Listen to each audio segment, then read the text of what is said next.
everyone. This is Let's Talk About Brand. I am Christine Gritman, and the show looks a little bit different right now because I am here live in Wichita with my guest, Julie Riley. Hello. Yeah, and I should have put your name up here. I am all over the place today. You know what? There's some days where you're just on the run and you go. Yeah, and you know why I'm on the run today? Because I am, as you may have noticed, not in my home studio in Nyack, New York. No, I am in Wichita, Kansas. Whoop. And I am here because yesterday I spoke at Social Media Day at Wichita, which was amazing, and it was a whole day about personal branding. It was phenomenal, and you kicked off the morning amazingly. Thank you. Great talk. Yay. So but we are not going to be talking about that today. We are going to be talking about brand, of course. We're going to be talking to Julie about building a brand that people show up for. So first, before we get started in that, Julie, tell everyone a little bit about what you do, and I don't just mean StreamYard, because you have done several things regarding building community and building brands that people show up for. So lead us through a little bit more of your journey. Yeah, so we'll start with right now. Right now, I am the social media manager and community manager for StreamYard, managing their community of over 25,000 members. That's just the community space. So that's been phenomenal. I've gotten to watch that grow from 8,000 members up to where we're at That now. is a brand people show up for, and you are getting them to show up, which we'll dig into in a bit. Yeah. Prior to that, I owned my own agency. I have worked for an agency, worked for Social Media Examiner, worked for Harley Davidson. So definitely some fun brands out there that I've really gotten to be a part of. Absolutely. So one interesting thing is that I believe you kind of got started in the digital space, sort of being that person who fell into the role at Harley. Yes. Right? So tell us about that, because that was a brand that people already show up for, right? Yeah. I mean, there is a fandom. Bordering on cult following. Yeah. Yes. So prior to digital marketing, oddly enough, I went to the Motorcycle Mechanics Institute. Yes. Freaking badass over here. Tear apart a motorcycle and rebuild it. With your bare hands. Maybe a few tools. And maybe not now. It's been a hot minute since I've done that. Yeah. I wouldn't recommend riding on a bike I rebuilt these days. That's fair. But I quickly discovered, though, that there's an issue when you work in the service department at a dealership. You have to test ride the things you work on. Ooh. And I can ride small bikes, Sportsters, Fat Boys, those. But you get up into the Ultra Classics, the Electra Glides, the large bikes, the couches on wheels, and I can't ride those. And I couldn't exactly ask my coworkers, well, I need you to stop what you're doing so you can test ride what I worked on to make sure it's working correctly. Oh boy. That doesn't really work. So I ended up not actually turning, working in the service department as a mechanic. I did work as a service writer for many years. When I moved to Wichita, Kansas, moved into what we call the Chrome Consulting, where we sell you all the fun, shiny things for your bike when you buy your bike. And from that, it led me into working on a brand new e-commerce program. This was in 2007, and Harley Davidson did not have website sales. Most people didn't. It's hard to imagine how fairly recently that was. Yes, that you didn't go shopping on the internet and have it shipped to your house. So we started their e-commerce program on eBay. I ran their Harley freaking Davidson. I ran their full e-commerce program off of eBay. Okay. At the same time, the corporate level of Harley was building their very first e-commerce system. So when it rolled out to our dealership in probably early 2007, I was able to kick that all off with that dealership and start that program.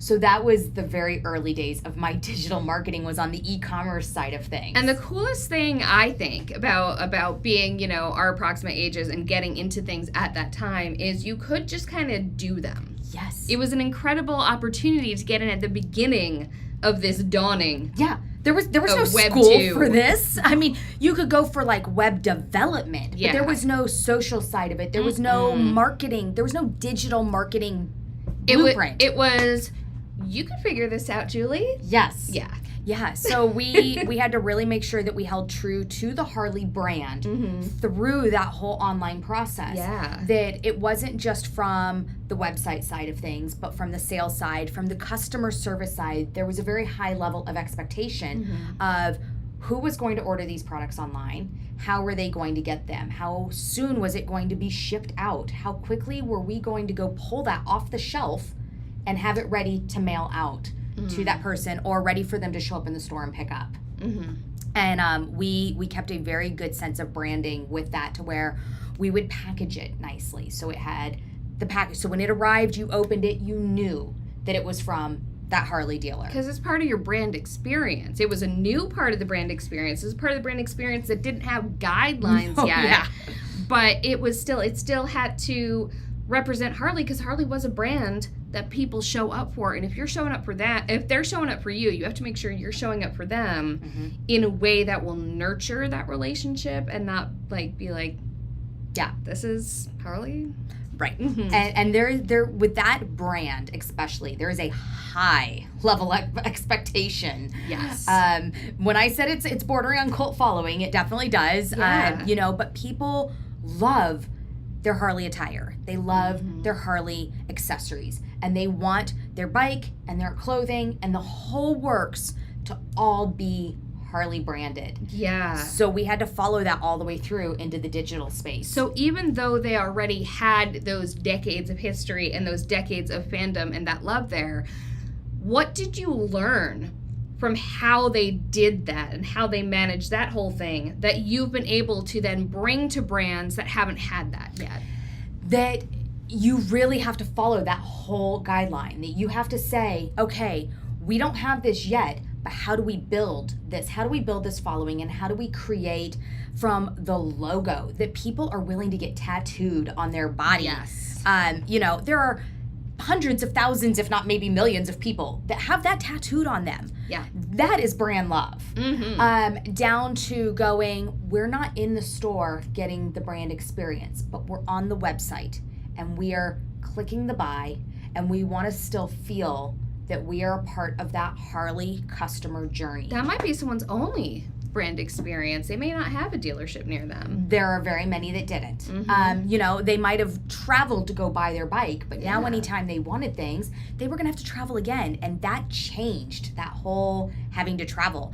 Now they could go online and order it, and we had to ensure that it was still kept true to the brand.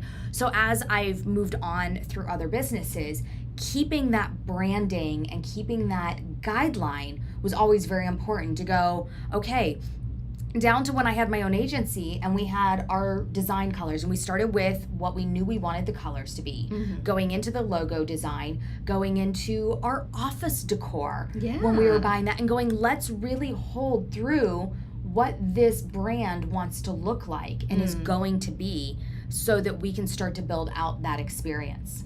I love that. So now you're with StreamYard. StreamYard, again, did already have a lot of love. They already had a community, but you have really built it exponentially. You built it to be a bigger thing. You built it to be, and the thing is that also has been kind of in two ways. It's been like how to get people to love you and how to love them back. Yeah. So how do you encourage people to not just see StreamYard as a tool that they're using, to not see it the way they see QuickBooks or Slack? Well, I mean, they may love QuickBooks or Slack too. They have their fandoms. Everything has their fandom. But StreamYard, people have a love for it because... Oh, they do.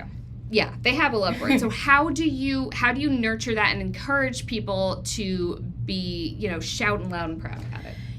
Again, it goes to we are not a brand as far as we are a brand, but not as far as we're just StreamYard and the duck logo.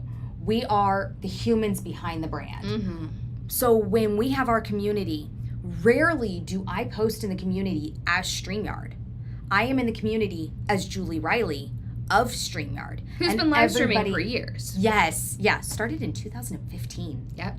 Yeah. That's so long time of live streaming. Yeah. That was the early days of live streaming. Same. I was live streaming. I worked for a paper at that time. Yeah. And I was live streaming there. And we were in the beta of Facebook Live. And you had to either be an organization that had access to it, or like checkmark people had access to it. It was people were like, wait, what is this? Yeah. This is where she's there now? Right. What? Yeah. Yeah. So we really tried to establish ourselves as being the faces of the brand, the people behind it. Our co-founders, Gage and Dan, hold a town hall every single Sunday night. Still, years after the business has started, huge. they are live in front of our audience, answering questions and being there for the people. To say that a co-founder is still that in touch with their community says a lot. Yeah. And It says we're one of you. yeah. And I can say that StreamYard has officially now been tattooed by a fan member. Nice. Yes. Puddles So- the duck. Yes. Puddles That is was a fun adorable. experience. They live streamed that and we shared it over. And That is amazing. but that's when I'm like, when we can compare that Harley's been tattooed hundreds of thousands of times, Puddles has been tattooed. Oh my god, are you gonna have like StreamYard rallies? Like, Yeah, I don't know if we're gonna get to that point. That would be a whole interesting demographic. that would be fascinating. But we really try to show up for the people as a person. That way they feel connected to the brand. So they love the brand because of the people, because we're there for them.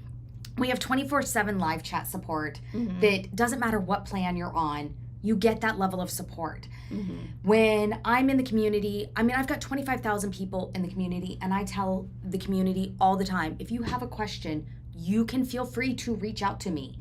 And I answer every single one of those. Even if I may not know the answer, I'm like, okay, that's one of our support questions. Let's go over here. They'll be able to help you with that one. acknowledge it. But I acknowledge every single question that comes in from our community, whether it's a DM, a message in our Facebook group, our Heartbeat channel. We take care of them hands-on.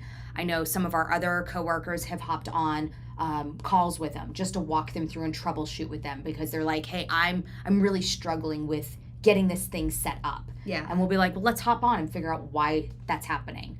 So it's that level of personal attention that I think makes all the difference. Absolutely. So there are, of course, other streaming tools. We're using 2 of them right now. We love Won't them all. talk about those. But the fact is, I feel like a lot of them have, some degree of, we have a community group, we make sure you know who to talk to, we have our, faces, whatever. But I definitely know StreamYard people are like StreamYard people.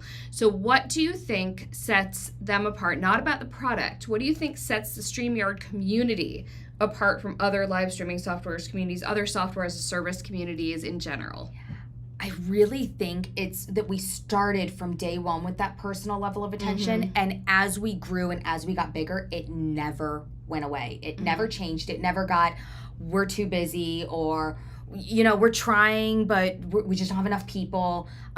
Even when our team has been super lean, we're still there, showing up consistently, showing up on camera consistently, showing up in the comments, in the chat, in the support channels, and that consistently being there hands-on all the time, I think is what has really made the difference. So besides the tattoo, what are some really interesting and possibly even surprising ways that you've seen people show up for StreamYard in a way that just kind of went beyond expectations, that was self-guided by them? We've really had other community members. So we all have somebody, I said, we have where we'll hop on a call and help somebody out.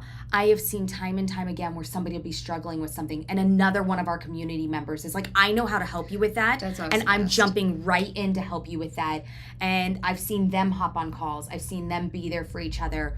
We run a challenge periodically throughout the year that is a getting started challenge. Oh, that's great. And I'll see past members show up into my challenge Oh. to help the new ones. Oh, that's really And nice. I'm like, you didn't have to do that. That was a volunteer of your time. Yeah. And we really appreciate that. And we always make sure that we take care of that. But Yeah. it's just one of those that there's a true love for making sure that there's a success all the way around from everyone. Oh, I love that. Yeah. They're like, I've had success with this. I want you to have the same success. Exactly. Oh, that's really nice.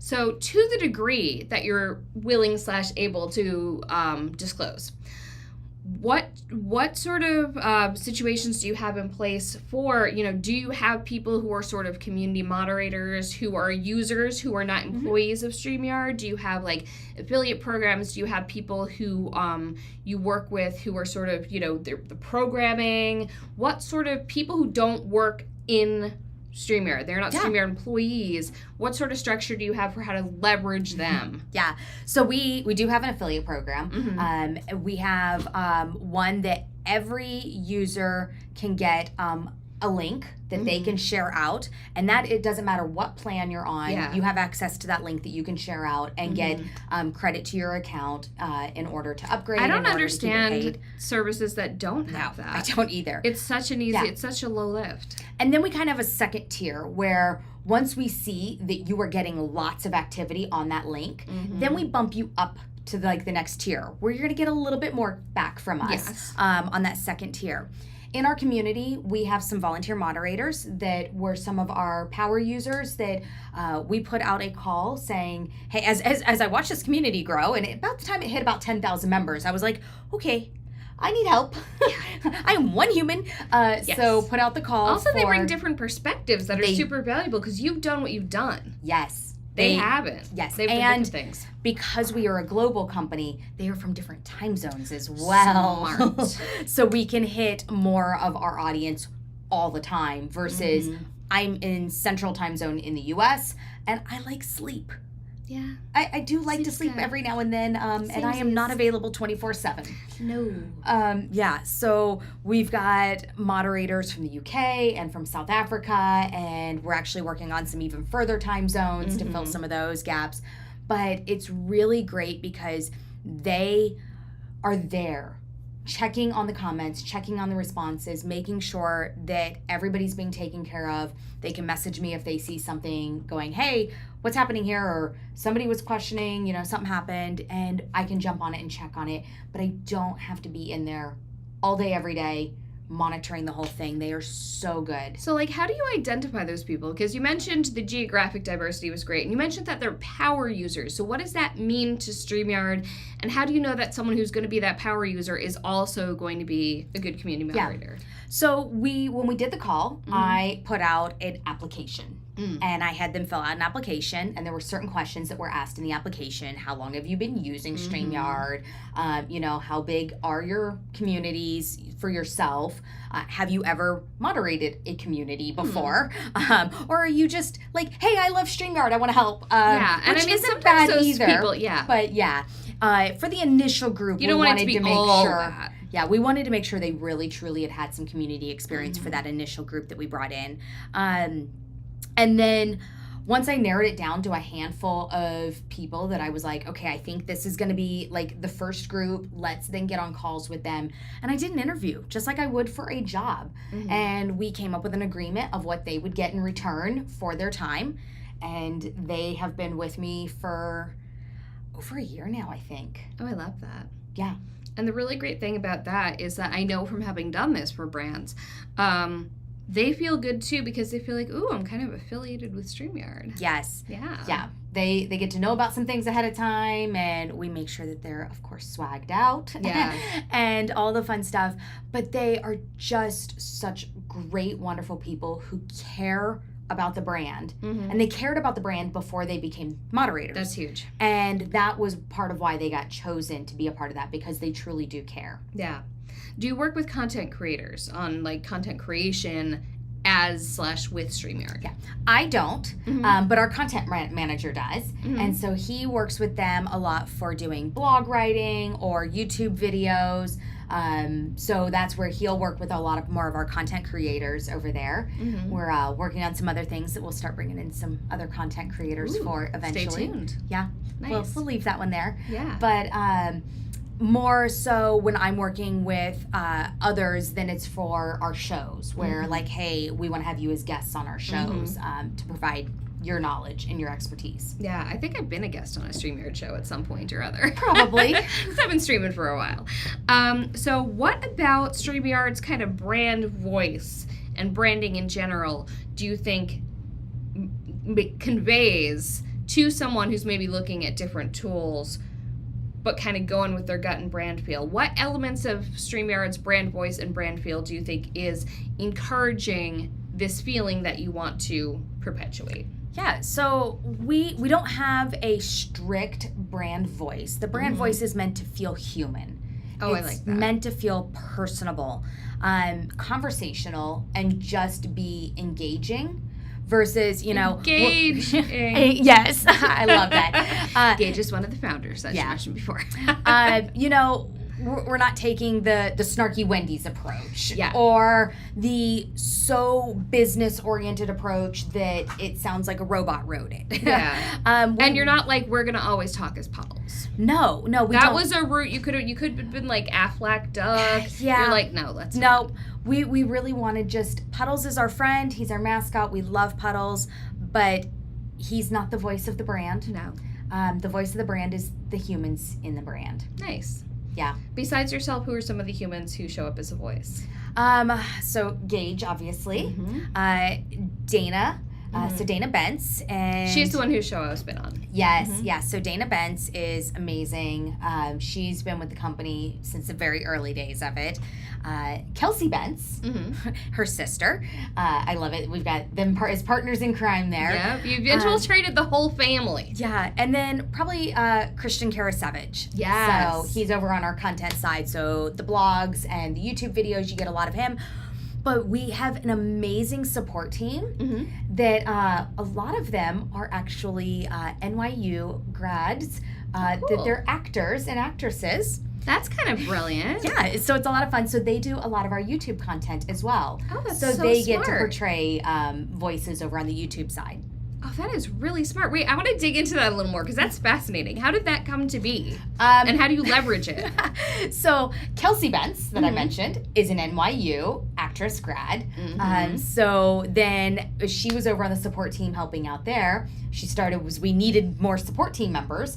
We're like, well, we've got a handful of her friends that were NYU grads, and they got brought in. And then, They've got good voices and they've got camera presence, I would Yes. imagine. So how do you leverage them for YouTube? we have them do training videos. Oh, So, yeah. like, Duh. hey, here's how to do this thing in StreamYard, or here's how to use this new camera. So they get to be a face and a voice on camera, Helps teaching about them something. too. Yeah. Because it goes on their reel. Yep. Oh, that is brilliant. Oh my God, I love that so much. So if you had to give people out there kind of one piece of advice for how to take your brand relationships further and make your brand relationships not just putting stuff out there and hoping people respond, and not just responding to other people, but really creating that relationship that you have where people feel like they are part of the StreamYard family. They are getting it tattooed. They are not going to look at another live streaming tool. How do you recommend brands take that one step further beyond just engage? Showing up consistently and being a human. I think so often we forget when we're behind a computer that we're human, but the person reading, viewing, watching, any of that on the other side is also human. Funny And how I that think works. it's so easy to put the screen in front of you and to forget that element. And so the consistently being there as a human, talking to a human, and emphasizing, empathetically feeling. Yes, I was like, empathizing. empathizing. Thank you. We'll get there. I'm empathizing. I was picking up on your I was vibe. like, we'll get there. Empathizing with what they might be going through, whether it's they're frustrated because something didn't go right, or they're excited because it did. That Yeah. you can share in their excitements and help them through their frustrations and be there consistently both times. Yeah, feeling like a brand notices you, a brand that you use. We consider brands kind of on this, of companies and things like that. They had traditionally, pre-social media, kind of been this big, broad thing that didn't really touch us. Right. And I love how you're pointing out that a brand celebrating your wins Yes. just means everything. It's like they notice me, they Yeah. acknowledge me, they know what I'm doing. Someone sees me. We'll have somebody post in the group a win, and we love getting to acknowledge that. We love getting to copy and share that over into our Slack channels with the rest of the team so the whole company knows, hey, this person had a big win. and that we can let them know, oh my gosh, that's so amazing. I'm sharing this with the whole company because that's absolutely amazing. Oh, and that is actually absolutely amazing, Julie Riley. So besides StreamYard, obviously, where can and should people find you, and what will they find there? Yeah, so I am on all the socials as Social Jewels, JEWELS, ICT. So ICT is Wichita. Yes. So you can find me everywhere there. I'm probably most active right now over on Facebook just because that's where my community is and I'm managing. So I'm there all day, every day. But I am on the Instagrams, Twitter. If you DM me on Twitter, I probably am not as quick to answer there. That's probably my slowest one. And LinkedIn, I'm always on LinkedIn. So. I love that. Well, thank you so much, Julie. Julie, you can also find an interview with Julie in my employer, Social Media Pulse community. She did a great piece on getting people to show up for your live video, which is a challenge we all have. Yes. Yeah. Oh my goodness. Well, thank you so much, Julie. You're wonderful. Thank you so much for tuning in. And tune in every week. I do my Chat About Brand on Twitter on Tuesdays. And I do this live show, Let's Talk About Brand, on Fridays. And both are at noon Eastern time. However, this coming week, I'm going to be away. And I don't mean away like I am in Wichita. I mean like phones off away. I love it. We Phones need to do more away. of that, guys. What? So mark your calendars to join me the second week of July. Don't forget about me, please. And to the rest of my American friends, happy 4th of July to you guys, to all of us next week.